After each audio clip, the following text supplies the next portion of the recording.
उभे बघता बघता सगळी होळीच बंगल्यांची मोठमोठ्या त्या ठिकाणी झालेली. कारण आम्हाला काढायचा आहे तोडगा. पण आम्ही कुठे कमी आहे का सरकार म्हणून? नाही ना, आम्ही वेगाने पहिल्यांदा इतकं सरकार काम केशे सोडता बाकी सगळं वेगाने केलं. केशे मात्र गुतविला आम्हाला. कारण चिल्लर उशी असून बी त्यात गुतविले शेवटी आम्हाला डाग लागला असते.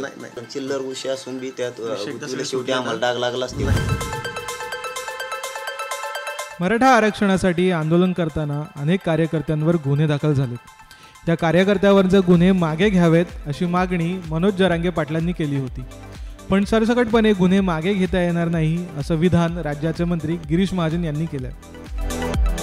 नाही, आंतरवलीमध्ये त्या ठिकाणी सुरुवातीला सांगितलं गेलं होतं की या ठिकाणी जे निरपराध आहेत किंवा आहेत त्यांना त्यांच्यावर जे गुन्हे दाखल झाले आहेत ते आम्ही मागे घेऊ, हे त्यावेळेला सांगितलं गेलं होतं. निश्चित त्या बाबतीमध्ये कार्यवाही होईल. त्या बाबतीमध्ये आम्ही कुठेही नाही म्हटलेलं नाही. पण नंतरच्या काळामध्ये बीडला, माजलगावला ज्या पद्धतीने नेत्यांचे असतील, सामान्य लोकांचे असतील, काही गाड्याची तोडफोड झालेली आहेत आणि अतिशय भयंकर असं प्रकरण ते होतं. खरं म्हणजे उभे बघता बघता सगळी होळीच बंगल्यांची मोठमोठ्या त्या ठिकाणी झालेली होती, घरांची झालेली होती. त्यामुळे मला वाटतं असं जर आपण सरसकट सगळ्यांना सोडून दिलं तर कायद्याचं राज्यच राहणार नाही राज्यामध्ये. कोणी कोणाचं येईल, कोणी कोणाचं घर जाळेल, कोणी कोणाची गाडी जाईल उद्या जाऊन, कोणी कोणाला रस्त्यावर मारेल.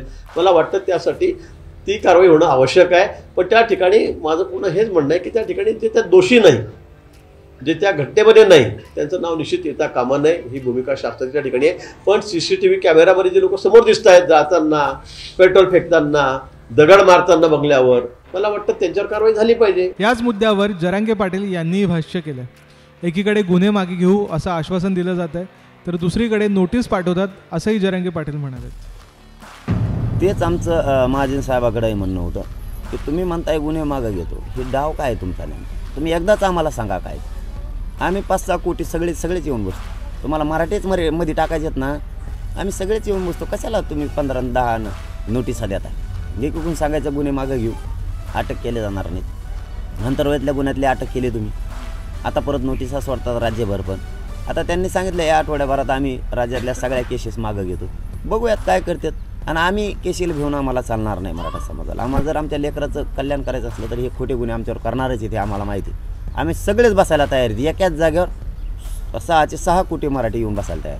असं तुम्हाला वाटत नाही गृहमंत्र्याची काहीतरी वेगळी भूमिका आहे? लक्षात येईल आता लक्षात येईल. आता त्यांनी पुन्हा एकदा सांगितले की आम्ही सगळीकडं गृहमंत्र्यांनी सांगितलं की सांगतो.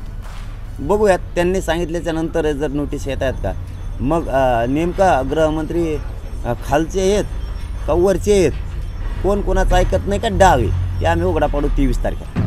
राज्य सरकार मराठा आरक्षणासाठी लढणाऱ्या आंदोलकांवरील गुन्हे मागे घेणार का?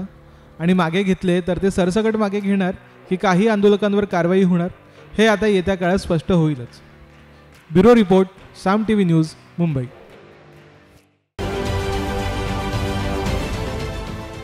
देश विदेशातील प्रत्येक घडामोडींचे लाईव्ह अपडेट मिळवण्यासाठी आता साम टीव्हीच्या सर्व सोशल मीडिया प्लॅटफॉर्मला लाईक, फॉलो आणि सबस्क्राईब करा.